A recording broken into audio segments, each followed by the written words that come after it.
हर एक महीना अपने आप में ना कुछ कहता है। इसीलिए लोग चाहते हैं कि पूरे महीने का पता चल जाए कि भाई क्या कुछ सावधानियां रखनी है, क्या कुछ उपाय करने हैं, और वो कौन से उपाय हैं जिन्हें कर कर हम अपने पूरे महीने में जो परेशानियां हैं, जो दुविधाएं हैं, जो बाधाएं हैं, उन्हें खत्म कर सकें। तो चलिए फिर इस कार्यक्रम को शुरू कर रही हूँ। आज हम बात करेंगे मिथुन राशि का पूरा महीना कैसा जाने वाला है मैम। जी कंचन जी, मिथुन राशि की बात करते हैं और मई के महीने की बात करते हैं कि मई का महीना आपके लिए कैसा रहेगा। सबसे पहले तो आपके लिए 2 दिन ऐसे मई के महीने के आ रहे हैं जब एक अच्छा योग बन रहा है, जिस योग में कहा जाता है कि कोई भी कार्य करे तो वो सफल होते हैं।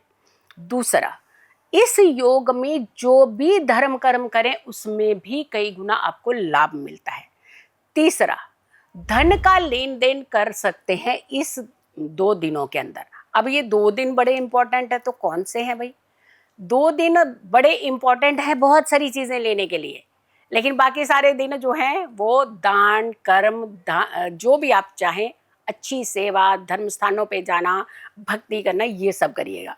अब 2 दिन सबसे पहले बताते हैं। 18 और 19 मई गज केसरी योग का निर्माण हो रहा है, आपके लिए बड़ा फ्रूटफुल रहने वाला है, आपको बहुत फायदा देने वाला है।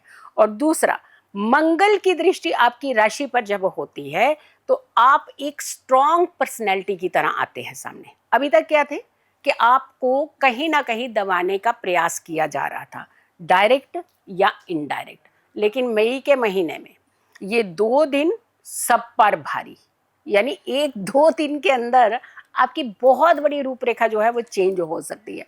आप इन 2 दिन के अंदर कुछ प्लानिंग, कुछ नया काम, किसी के साथ कोलैबोरेशन, किसी को आपके अपने जो बहुत सारे कई बार थॉट्स होते हैं, कई बार आपके निजी कुछ आपकी प्लानिंग होती है जो आगे बढ़ने के लिए आप करना चाह रहे थे, वो प्लानिंग जो है इन 2 डेज के अंदर आप किसी के साथ शेयर कीजिए। लेकिन ध्यान रखिएगा, शेयर जब करेंगे तो बहुत फ्रूटफुल पर्सन होना चाहिए, वो पर्सन होना चाहिए जिसके ऊपर आपको लगता है कि पूर्ण विश्वास है, तो ही आप उसे शेयर कीजिएगा।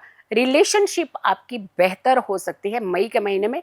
जहां भी आपको लग रहा था कि कहीं कोई प्रॉब्लम चल रही थी, कुछ रिश्तों में विवाद हो रहा था, कहीं एक डिस्प्यूट लेवल चल रहा था, कहीं एक दबा हुआ कहीं ना कहीं रंजिश जो थी वो चल रही थी, लेकिन वो सारी चीजें भी मई के महीने में रिजॉल्व हो सकती हैं। राहु और मंगल की जो दृष्टि है ये कहीं ना कहीं आपको बीच में थोड़ा सा हो सकता है मई के महीने में ही, कहीं हल्का सा एक चिड़चिड़ापन, एक थोड़ा सा ट्रिगर कर सकता है।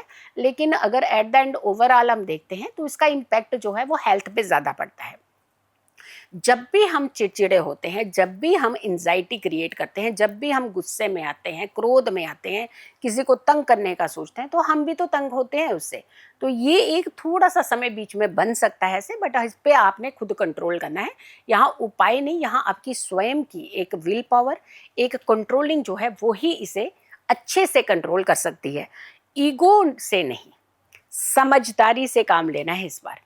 देखिए क्या होता है कि कई बार आपके अंदर बड़ी अच्छी चीजें होती हैं, लेकिन आपका एक छोटी सी ईगो जो सिर्फ मात्र 3 वर्ड का है, तो वो 3 वर्ड आपके ऊपर हावी हो जाते हैं, आपकी सारी अच्छाइयों को कहीं ना खा जाते हैं। तो आपने इस बार मई के महीने में स्पेशली थोड़ा सा नॉर्मल होकर के कार्य करना है, ताकि आपको फायदा भी हो और आप किसी भी मुसीबत में, किसी भी परेशानी में ना फंसे। अब आपको क्या करना है, मीठा जल मई के महीने में आपको ज़रूर दान में देना है। जो ज़रूरतमंद लोग हैं, जो खास करके बहुत हार्ड वर्क करते हैं, हमारा मजदूर वर्ग है, हमारे जो हार्डकोर काम करने वाले हैं, जैसे रिक्शा चलाने वाले हैं, ये बहुत जान लगती है इन चीज़ों में काम करना, ये आसान नहीं है। हमारे हाथ में अगर कोई 5 किलो का सामान पकड़ा दे, बोले यहाँ से लेकर के 4 सीढ़ियाँ चढ़ के दिखा दो, तो आप हाँफ जाते हैं, जीभ बाहर आने लगती है।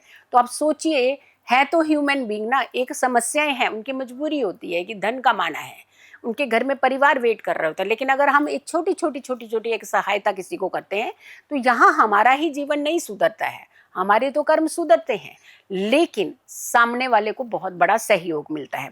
एक तो आप मीठे जल का सहयोग आपने ज़रूर करना है, और दूसरा आपने तुलसी की नियमित पूजा करनी है इस महीने में।